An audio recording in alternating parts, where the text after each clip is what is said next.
চিকেনের মধ্যে প্রথমে দিয়ে দিলাম গোলমরিচের গুঁড়ো, চিলি ফ্লেক্স, পিৎজা অরগানো, লবণ, ভিনিগার, আর দিয়ে দিচ্ছি আদা কুচি আর রসুন কুচি সব, আর একটু দিয়ে দেবো রিফাইন তেল দিয়ে খুব ভালো করে চিকেনটাকে ম্যারিনেশন করে রেখে দেবো আধা ঘন্টা। তারপর চিকেনটাকে একদম লো স্টিমে 10 মিনিটের মতো ফ্রাই করে নেবো। তারপর দেখো একটা পিৎজা ব্রেড নিয়েছি, এর মধ্যে ক্রিম চিজ নিয়ে নিচ্ছি, পিৎজা সস, আর নিয়ে নিচ্ছি এর মধ্যে মেয়োনিজ। সব কিছু খুব ভালো করে একসঙ্গে মাখিয়ে নিলাম। এবার এর মধ্যে দিয়ে দিলাম কিছু চিজ, মোজারেলা চিজ দিয়েছি, এর মধ্যে কিছু ভেজিটেবল দিলাম, দিয়েছি ক্যাপসিকাম, টমেটো, পেঁয়াজ আর সুইট কর্ন দিয়ে উপর দিয়ে চিকেনগুলো ছড়িয়ে দিয়ে আবার দিয়েছি চিজ, তার উপরে পিৎজা অরগানো দিয়ে কড়াইয়ের লবণ গরম বসিয়ে রেখেছিলাম, ওটার মধ্যে প্লেটটা বসিয়ে দিয়ে ঢাকা দিয়ে দিলাম। 20 থেকে 25 মিনিট পরে দেখো পিৎজাটা আমি নামিয়ে নিয়েছি।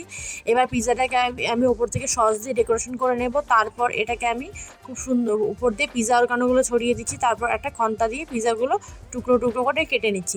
এই দেখো আমার চিকেন পিৎজা কিন্তু একদম রেডি, খেতে কিন্তু দারুণ হয়েছিল। দেখা হচ্ছে আবার নেক্সট ভিডিওতে। Bye bye.